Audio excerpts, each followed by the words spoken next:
11 destroyers. The heaviest surface fleet Japan had assembled since Midway was bearing down on 6 tiny escort carriers, 3 destroyers, and 4 destroyer escorts. And at that moment, without waiting for orders, without asking permission, Commander Evans did something that would change the course of the entire engagement. He grabbed his microphone and issued a command that no superior officer had authorized. All ahead flank, course 000, make smoke. The date was October 25, 1944. The place was a patch of ocean 60 miles east of Samar Island in the Philippines. The event would later become known as the Battle off Samar, and it would be called by historians one of the greatest naval last stands in recorded history. Fleet Admiral Chester Nimitz himself would later declare that the success of what happened that morning was nothing short of special dispensation from the Lord Almighty. But at 06:50 on that Thursday morning, no one knew they were about to make history. They only knew they were about to die. The Japanese center force had passed through San Bernardino Strait at 3 in the morning. Vice Admiral Takeo Kurita, aboard his flagship Yamato, the most powerful battleship in the world, was leading his armada south toward Leyte Gulf. His mission was simple: destroy the American invasion forces supporting General MacArthur's return to the Philippines, annihilate the supply ships, troop transports, and landing craft anchored in Leyte Gulf, turn the beachhead into a graveyard. But between Kurita and his objective stood a force so weak, so utterly outmatched, that the Japanese admiral would spend the rest of his life wondering what really happened that morning. Task Unit 77-4.3, call sign Taffy 3, was commanded by Rear Admiral Clifton Sprague. His task unit consisted of 6 escort carriers that sailors called baby flat tops, or less charitably, Kaiser coffins, after the company that mass-produced them. Each of these small carriers displaced about 8,000 tons. Yamato alone displaced over 65,000 tons. Together, all 6 escort carriers and their 7 escorts barely equaled the displacement of Kurita's flagship. The escort carriers were built to provide air support for ground troops and to hunt submarines. They were never designed to fight surface warships. Their top speed was 18 knots. The Japanese cruisers could make 35. Their armament consisted of a single 5-inch gun on the stern. The Japanese heavy cruisers carried 8-inch guns. The Japanese battleships carried guns that could throw shells weighing nearly 3,000 pounds over 25 miles. Taffy 3's 5-inch guns could barely reach 7 miles, and their shells couldn't penetrate anything larger than a destroyer. Protecting these 6 defenseless carriers were 3 Fletcher-class destroyers and 4 destroyer escorts. That was it. 3 tin cans and 4 smaller ships designed primarily to fight submarines. They carried no armor. Their steel plating was so thin that armor-piercing shells would pass clean through without detonating. Against Kurita's armada, they might as well have been rowing boats armed with shotguns. The destroyers had only one weapon that could threaten the Japanese heavy units: torpedoes. Each destroyer carried 10 Mark 15 torpedoes in 2 swiveling launchers amidships. If they could get close enough to launch, they might, just might, do some damage. But getting close enough meant running through a gauntlet of fire that had already proven itself capable of destroying ships at ranges over 20 miles. At 06:37, Ensign William C. Brooks, flying a Grumman Avenger from the escort carrier St. Lo, spotted a formation of ships to the northwest. He initially assumed they were from Admiral Halsey's Third Fleet, which was supposed to be guarding the San Bernardino Strait, but as he flew closer, his blood ran cold. "I can see pagoda masts," he radioed. "I see the biggest meatball flag on the biggest battleship I ever saw." Brooks had just spotted Yamato, and Yamato had just spotted Taffy 3. When Admiral Sprague received the report, he was incredulous. He demanded positive identification. He demanded certainty, because if Brooks was right, it meant the most powerful Japanese surface force remaining in the Pacific had somehow slipped behind the American fleet and was now bearing down on his defenseless carriers with nothing in the way to stop them. But where was Halsey? Where was the Third Fleet? The answer was that Halsey had taken his entire force north, chasing a Japanese decoy fleet that consisted mostly of empty carriers.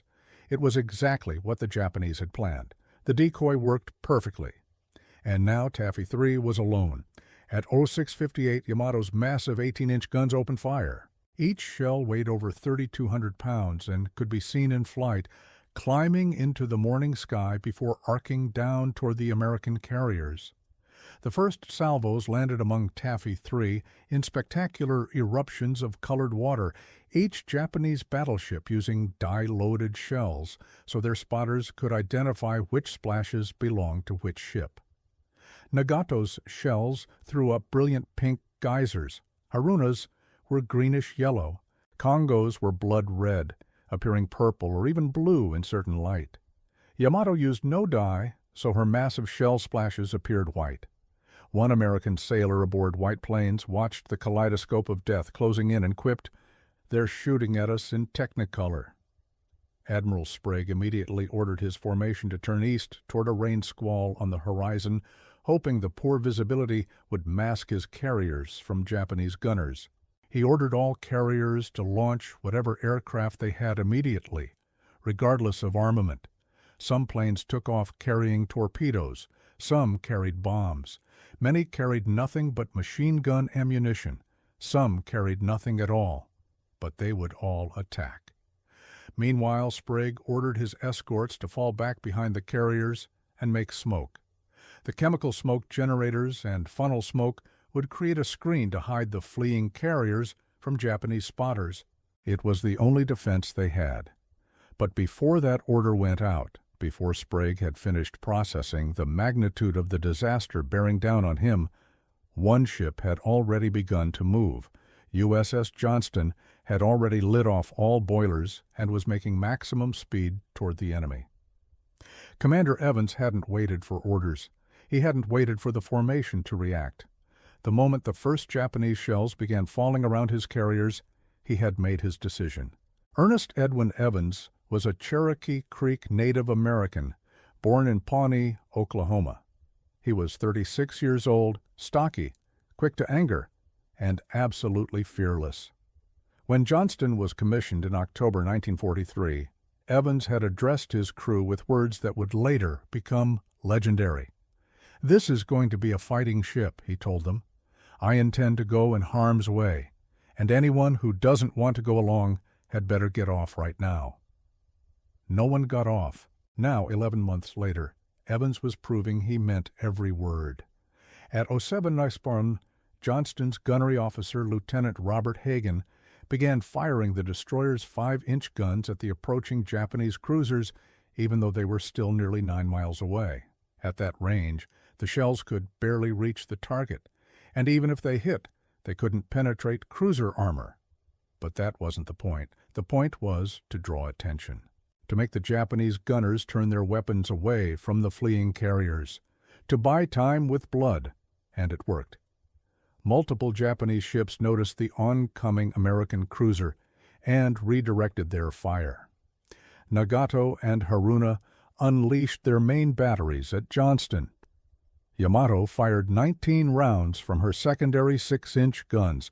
All of it missed. Johnston was zigzagging at flank speed, presenting the most difficult possible target, while her wake boiled white with the spray of near misses. At 7:15, Hagen concentrated his fire on Kumano, the flagship of the Japanese heavy cruiser squadron. His 5-inch shells began striking home, setting fire to the cruiser's superstructure. At this range, the hits were doing little structural damage, but the fires were visible, and that was what mattered. It told the Japanese that this small ship meant business. And then Evans did something that defied all tactical logic. He turned directly toward the enemy fleet and accelerated to 25 knots, closing the range as fast as his engines could carry him. The Japanese were confused. Their identification manuals didn't include silhouettes of American destroyers charging headlong at battleships. They assumed Johnston must be a cruiser, possibly even a light cruiser with serious firepower. Why else would a ship charge into certain death? The Japanese began concentrating fire on this apparent threat, which was exactly what Evans wanted. Every shell aimed at Johnston was a shell not aimed at the carriers. At 07:27, Johnston had closed to 10,000 yards, less than 6 miles, virtually point-blank range in naval surface warfare. Evans turned to broadside and issued the order. Fire torpedoes. All 10 Mark 15 torpedoes dropped into the Philippine Sea and began their run toward the Japanese cruiser line. Evans immediately threw his rudder hard over and began retiring behind a wall of smoke. He never saw what happened next, but his men heard it. 2 tremendous underwater explosions followed 30 seconds later by a third, fainter detonation. When Johnston emerged from the smokescreen a minute later, Kumano was burning furiously from her stern. One of Johnston's torpedoes had struck home, blowing off the cruiser's entire bow. Kumano's speed dropped to 12 knots in reverse. She would never be fully repaired, eventually fitted with only a false bow, limited to 15 knots for the rest of her abbreviated existence, before submarines and aircraft finished her off a month later. But the damage wasn't limited to Kumano. When her sister ship Suzuya stopped to evacuate Captain Teraoka from the crippled flagship, aircraft from Gambier Bay attacked the stationary cruiser and scored a bomb near miss that bent one of her propellers. Suzuya's speed dropped to 22 knots, effectively taking her out of the main battle. In a single torpedo attack launched without orders, Evans had knocked 2 heavy cruisers out of the fight. But Johnston's luck was about to change. Yamato had been tracking the American cruiser that had torpedoed Kumano. Her fire control team had a solution. At 07:30, the largest battleship ever built opened fire with her main battery. 9 18-inch guns, each capable of hurling a shell that weighed more than a small automobile. 3 of those shells found their mark. They struck Johnston aft, below the waterline, and the destroyer shuddered as if she'd struck a reef. Her speed dropped from 25 knots to 17. Her turrets 3, 4, and 5 went silent, their machinery wrecked. Immediately after, 3 more shells from Yamato's secondary battery tore into the ship. 1 destroyed an anti-aircraft director, 2 more hit the torpedo director and bridge. Commander Evans was thrown across the wheelhouse. When he regained his feet, he was covered in blood. 2 fingers on his left hand had been torn away. His shirt was shredded. But he was alive, and his ship was still moving. A providential rain squall enveloped Johnston moments later, giving the wounded destroyer 10 precious minutes to assess damage and conduct emergency repairs. The engineering team worked frantically to restore power to damaged systems. The gunnery crews worked to bring the surviving turrets back into action. Evans wrapped his wounded hand and returned to the bridge. When Johnston emerged from the rain squall, she had 1 functioning engine, half her guns, and 0 torpedoes, but she was still fighting. At 07:50, Admiral Sprague's order finally reached the screen. Small boys attack. It was the command for the destroyers and destroyer escorts to make a torpedo attack against the Japanese fleet. For most ships, this would be the first moment of commitment to a suicidal charge. For Johnston, it was simply permission to continue what she'd already been doing for nearly an hour. But now she would have company. USS Hole, under Commander Leon Kintberger, began her own run toward the enemy. At 07:20, Hole had spotted the battleship Congo through the rain squalls and was racing to get within torpedo range. But the heavy cruiser Haguro noticed the approaching American cruiser first. At 07:26, Haguro opened fire from 10,000 yards. Her first salvo scored 2 8-inch hits to Hole's bridge and rangefinder, destroying the fire control director, radar, and all voice communications. The second salvo landed a shell in her forward fire room 2 feet above the waterline. The third salvo put 3 more 8-inch rounds into her aftersection, starting a powder fire in her turret magazine, flooding her port engine room, and dropping her speed to 17 knots. Despite being mortally wounded before she even fired a torpedo, Hull pressed her attack. She unloaded 5 torpedoes at the still blinded Congo, then turned and limped away as more shells tore into her hull. USS Heermann, the only undamaged destroyer in Taffy 3's screen, charged into the gap. At SAL 750, she correctly identified the heavy cruiser column led by Chikuma and opened fire while racing to torpedo range. She fired 7 torpedoes, all missed, but her attack forced the Japanese cruisers to turn away, buying more precious minutes for the carriers. And then there was Samuel B. Roberts, a destroyer escort, half the size of a destroyer, slower, less heavily armed, designed to escort slow convoys against submarines, not to fight battleships. But her skipper, Lieutenant Commander Robert W. Copeland, had 3 torpedoes and a ship full of men who were willing to use them. By raising steam pressure to 660 pounds per square inch, far beyond safe operating limits, Samuel B. Roberts coaxed 28 knots out of engines designed for 24 and went charging toward the Japanese line. The crippled Hull wasn't finished either. Despite being barely able to make way, with most of her weapons destroyed and her hull filling with water, Commander Kintberger still had 5 torpedoes in his deck-mounted tubes. At 0750, Hull spotted what she identified as a cruiser column and limped toward it. In fact, she was heading directly at Yamato and Nagato. The 2 most powerful battleships in the Japanese fleet identified the approaching American cruiser and opened fire. Nagato fired with all her guns at 9,400 yards. Yamato used her secondary battery at 6,300 yards. One of Nagato's 16-inch shells hit below Hull's bridge. A flurry of secondary shells shredded her superstructure, destroyed her forward engine room, and opened a 10-degree list to port. But Hull got her torpedoes away before she died. And though none of them hit, both Yamato and Nagato turned away to avoid the spread. That maneuver took both battleships out of the fight for 20 minutes. More importantly, it took Admiral Kurita out of communication with his fleet at a critical moment. While the destroyers were making their torpedo runs, something else was happening that would prove equally important. Smoke.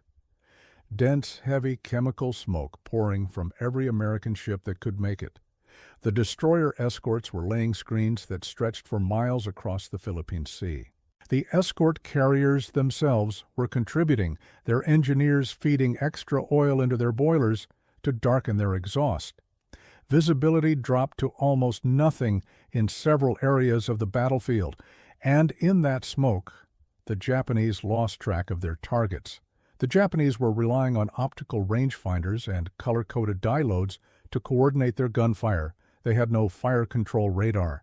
When the American ships disappeared into the smoke, Japanese spotters couldn't identify which splashes belonged to which ship. Gunnery solutions fell apart. Salvos that should have been adjusted based on fall of shot were instead fired blind. And every time an American ship emerged from the smoke, it emerged in an unexpected location, throwing off the calculations all over again. The official after-action report from Johnston's surviving gunnery officer would later note that Japanese fire control appeared to have no effective search radar. The report stated that the Japanese seemed unable to anticipate American movements and were continually surprised as the destroyers emerged from the smoke screens. Their percentage of hits at medium ranges was, in the gunnery officer's words, unbelievably low. The smoke did something else that Evans couldn't have anticipated. It multiplied the American force in Japanese eyes. Every time a destroyer popped out of the smoke, fired a few salvos, and disappeared again, the Japanese assumed it was a different ship. Kurita began reporting that he was engaging multiple cruisers and destroyers, far more than actually existed. The aggressiveness of the American attacks convinced him he was fighting the screening force of a major fleet, not a handful of tin cans protecting baby flat tops. But the smoke was about sacrifice as much as concealment. Making smoke meant trailing a dense cloud behind your ship. It protected everything behind you, but it did nothing for the ship making it. Johnston and her sisters were driving into the enemy's guns completely exposed while their smoke screens masked the carriers they were dying to protect. By Or-Etwar, the wounded Johnston had rejoined the fight. Despite missing half her engineering plant and most of her guns, she emerged from the smoke and immediately engaged whatever Japanese ship she could see. At one point, she nearly collided with Hirman, the two ships passing within 200 yards of each other before their captains threw their rudders hard over and narrowly avoided disaster. Both ships kept firing as they maneuvered. At 0820, a Congo-class battleship appeared through the smoke just 7,000 yards from Johnston. This target was immediately taken under fire. Evans poured 40 rounds into the battleship's pagoda superstructure before retiring behind his own smokescreen as the enemy returned fire. Several hits were observed on the target. Then Evans spotted something that made his blood run cold. Through a gap in the smoke, he could see the escort carrier Gambier Bay under heavy fire from a Japanese cruiser, listing badly and clearly in trouble. Johnston immediately turned toward the cruiser and opened fire, trying to draw the enemy's attention. Evans closed to 6,000 yards and brought maximum fire to bear, but a single destroyer's 5-inch guns couldn't save a sinking carrier. Gambier Bay was hit by 18-inch shells from Yamato that sliced through her hull below the waterline, flooded her engine room, and left her dead in the water. She would sink at 0911, the only American escort carrier lost to enemy surface gunfire in the entire Pacific War. 147 of her crew would die with her. At 8:40, Evans received intelligence from his Combat Information Center that changed his focus entirely. The Japanese destroyers were making a torpedo run on the carriers. 7 enemy destroyers, led by what appeared to be a Terutsuki-class destroyer leader, were closing on the American formation from the starboard quarter. In fact, this was the light cruiser Yahagi leading 4 destroyers, but the distinction didn't matter. What mattered was that if those ships got close enough to launch their long lance torpedoes, the remaining carriers would be annihilated. Evans didn't hesitate. He turned Johnston toward the oncoming enemy formation and ordered his gunners to open fire. 1 destroyer against a light cruiser and 4 destroyers. Johnston's surviving turrets began hammering the enemy flagship, hitting Yahagi with at least 1 5-inch shell that exploded inside her portside officer's stateroom. But Yahagi and her consorts returned fire with everything they had. Shell after shell slammed into Johnston's ravaged hull. Her turret number 2 was destroyed, everyone inside eliminated. Her last functional 5-inch gun was knocked out. Her remaining boilers and engine were wrecked. Her forward funnel was blown away. Her bridge caught fire, forcing Evans and his command staff to evacuate to the fantail, where the commander continued to con his ship by shouting orders through the smoke. But Johnston had accomplished something extraordinary. The Japanese destroyer attack had been disrupted. Instead of pressing home their torpedo run against the carriers, the Japanese destroyers had been forced to turn away to deal with the American destroyer that kept appearing out of the smoke to attack them. The after-action report would later note that the Japanese eventually launched their torpedo attack from the starboard quarter of the carriers, well abaft their beam, rather than from ahead where the torpedoes would have had the best chance of hitting. It concluded that the constant disappearing and reappearing through the smoke screen had given the impression that more than 1 destroyer was engaging them. At 0945, with his ship dead in the water, all weapons silenced and fires burning throughout the hull, Commander Evans gave the order to abandon ship. Johnston was sinking. There was nothing more she could do. The crew began going over the side into the warm Philippine waters. What happened next has become one of the most remarkable moments of the entire battle. The Japanese destroyer Yukikaze approached the sinking Johnston. not to attack the survivors in the water, but to pay respects. Crew members lined the deck as Commander Terauchi Masamichi was seen saluting the dying ship. American survivors in the water looked up to see Japanese sailors standing at attention. Robert Billy and others reported seeing Commander Evans in a life raft, covered in blood, raising his wounded hand to return the salute with tears streaming down his face. Yukikaze's sailors had witnessed what Johnston had done. They had watched a single destroyer attack an entire fleet, and they honored the courage they had seen. Johnston capsized and sank just after 10 hos. Of her crew of approximately 300 men, 141 survived to be rescued 2 days later. 186 died, including Commander Ernest Edwin Evans, whose body was never recovered. He would be posthumously awarded the Medal of Honor, the first Native American in the United States Navy to receive that decoration. The citation noted his extraordinary heroism and distinguished himself above and beyond the call of duty. Samuel B. Roberts met a similar fate. After exhausting her torpedoes and all her 5-inch ammunition, including switching from high explosive to armor-piercing to training rounds to star shells, she was finally caught by Congo's guns. 3 14-inch shells hit the destroyer Escort and stopped her dead. She sank by the stern over 40 minutes with the loss of 90 men. Her crew would later receive the nickname the Destroyer Escort that fought like a battleship. Hull had already gone down at 08:55, having absorbed over 40 shell hits from multiple Japanese battleships and cruisers. 253 of her crew were lost. Commander Kintberger survived and would later receive the Navy Cross. Heermann somehow survived, though she was so badly damaged that her anchors were dragging in the water from the flooding in her bow. She limped back to the formation with her forward turrets destroyed and her bridge in ruins, but she was still afloat. The escort carriers of Taffy 3 had lost Gambier Bay and would soon lose St. Lo to a kamikaze attack later that afternoon. Kalinin Bay had been hit 15 times but stayed afloat. Fanshawe Bay took 6 hits. White Plains took 1, but 5 of the 6 carriers survived.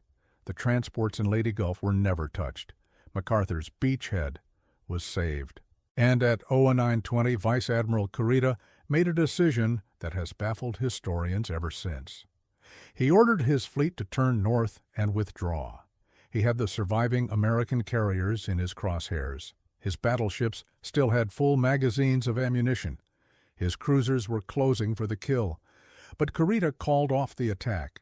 He would later claim that he believed he was engaging the fast carriers of the Third Fleet and that he expected Halsey's battleships to arrive at any moment. He reported sinking multiple fleet carriers and cruisers. In reality, he had sunk 1 escort carrier, 2 destroyers, and 1 destroyer escort. He had been fought to a standstill by a force a fraction of the size of his own. The smoke screens that Johnston and her sisters had laid, combined with their suicidal attacks, had created an illusion of strength where none existed. The Japanese fire control teams had been blinded. The Japanese commanders had been confused. The Japanese lookouts had been deceived into reporting forces that didn't exist. Every time an American ship emerged from the smoke to attack, the Japanese assumed it was a new threat. The same destroyer appearing from different positions seemed like multiple ships. The same small carriers, their silhouettes distorted by smoke and rain, were mistaken for fleet carriers 3 times their size. The after-action report from Johnston's senior surviving officer specifically noted that the use of smoke appeared to be effective. When the ship was behind a screen, enemy firing was very ineffective. Combined with providential rain squalls that appeared at critical moments, the smoke gave the outnumbered Americans just enough concealment to survive, at least for a while. But none of it would have mattered without the aggression that Commander Evans displayed from the very first moments of the battle. His unauthorized decision to attack, made before any orders were issued, set the tone for everything that followed. It forced the Japanese to react to the Americans rather than simply executing their battle plan. It drew enemy fire away from the carriers at the moment they were most vulnerable. It demonstrated a willingness to fight that the Japanese interpreted as the confidence of a superior force. In the words of the after-action report, in general, the Japanese appeared hesitant and uncertain as to what to do, both in their maneuvering and in their gunnery, and as a result ended up doing very little. That hesitation was born in the smoke. It was nurtured by the constant attacks from ships that should have been running away, and it culminated in Kurita's decision to withdraw at the moment of his apparent victory. The Japanese had won the battle tactically. They had destroyed more tonnage than they lost, but they had failed strategically.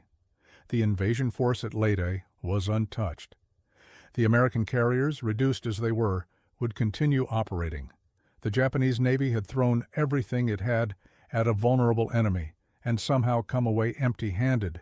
The smoke that Johnston made that morning was more than a tactical tool. It was a weapon of deception on a strategic scale. It didn't just hide the American ships from Japanese gunners. It hid the truth of American weakness from Japanese commanders. Kurita spent the entire battle convinced he was fighting a major fleet engagement. He had no idea he was being held at bay by 3 destroyers, 4 destroyer escorts, and 6 escort carriers that couldn't have outrun a cargo ship. The irony is that smokescreen doctrine was well understood by both navies. The Americans and Japanese both trained extensively in making and penetrating smokescreens. Both navies understood that smoke was a defensive measure, a way to break contact and escape from a superior force. What made the battle off Samar different was the combination of smoke with attack. Johnston and her sisters didn't just make smoke and run. They made smoke and charged. The smoke covered their approach as much as it covered their retreat. It allowed them to appear and disappear like ghosts, striking and vanishing before the Japanese could coordinate a response. The Japanese had radar, but they didn't have the fire control radar that allowed American ships to shoot through smoke and rain. Their targeting relied on optical instruments and spotters who needed clear lines of sight. When those lines of sight were blocked, Japanese gunnery fell apart. The battleships firing at ranges of 20,000 yards or more were particularly affected. At those distances, even small errors in range-finding translated to salvos, landing hundreds of yards off target. The smoke made accurate range-finding nearly impossible. Commander Evans understood this instinctively. He knew that his 5-inch guns couldn't sink Japanese battleships. He knew that his torpedoes might not find their targets. But he also knew that smoke and chaos were force multipliers. By creating confusion, by forcing the Japanese to react rather than act, by attacking from unexpected directions, he could make one destroyer seem like many. He could make a handful of escort carriers seem like a fleet. He could buy time with smoke and blood until help arrived or the Japanese gave up.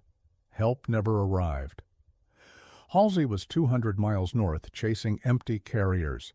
The nearest battleship support was engaged at Surigao Strait, on the opposite side of Leyte. Taffy 3 fought alone for over 2 hours, and when it was over, they had turned back the most powerful surface fleet Japan could assemble. Not through superior firepower, not through clever strategy, through smoke, courage, and a commander who attacked without waiting for permission. The battle off Samar remains one of the most studied engagements in naval history. It has been analyzed by tacticians, debated by historians, and commemorated by veterans organizations. The actions of Johnston, Hull, Heermann, and Samuel B. Roberts have become legendary. The smoke screens they laid have been recognized as one of the key factors in their survival and success. But perhaps the most important lesson from that morning off Samar is the lesson of initiative. Commander Evans didn't wait for orders because he knew that waiting meant watching his carriers die. He made the decision that needed to be made in the moment that it needed to be made. His smokescreen wasn't authorized because there wasn't time. to authorize it. His attack wasn't coordinated because there wasn't time to coordinate it. He saw the enemy, understood the threat, and acted. In the Navy's official record of the engagement, the senior surviving officer of Johnston noted that this ship's mission was to act as part of the anti-submarine screen for the carriers of the task unit.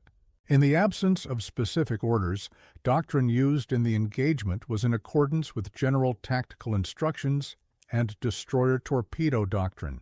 There's no mention of the smokescreen being ordered. There's no mention of the initial attack being authorized.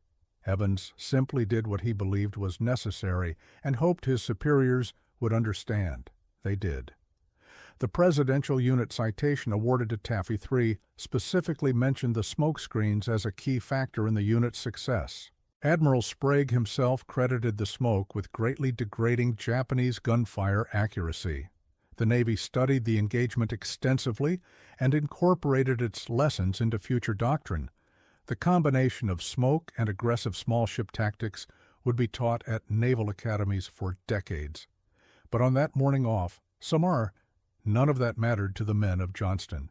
They weren't thinking about doctrine or academy lessons. They were fighting for survival, making smoke with their generators and engines, while their guns blazed at targets that seemed impossibly large and impossibly close. They were watching friends die around them and continuing to fight, because that was the only choice that made sense. They were following a commander who had promised them a fighting ship and delivered on that promise in ways none of them could have imagined. When Johnston's survivors were finally rescued after 2 days and 2 nights in the water, they had lost 45 more men to wounds, shock, and exposure. The captain and executive officer were never found. 87 additional crewmen were listed as missing in action, men who had been seen alive in the water after abandoning ship but were never heard from again.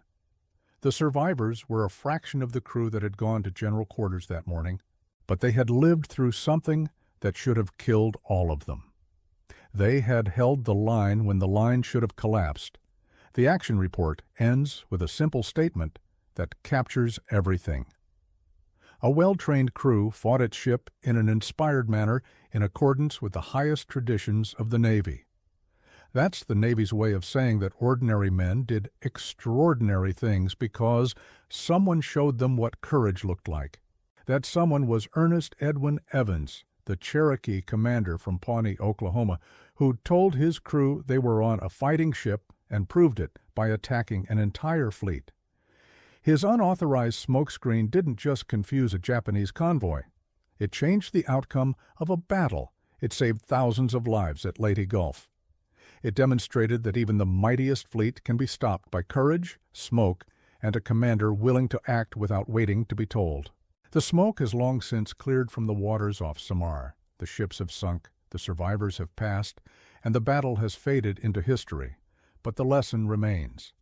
Sometimes the most important decisions are the ones made in the chaos of the moment, without authorization, without consultation, without any assurance of success. Sometimes the smokescreen you make without orders is the one that saves everyone. Commander Evans knew that. His crew knew it too. And on October 25, 1944, they proved it in a battle that should never have been won. The first salvo of colored shells erupted around the escort carriers like a deadly fireworks display. Pink, green, yellow, and blood-red geysers of seawater climbing towards the Philippine sky as armor-piercing rounds from the largest battleships ever built crashed into the ocean. In the wheelhouse of the destroyer USS Johnston, Commander Ernest Edwin Evans watched the silhouettes of Japanese pagoda masts closing fast on the horizon.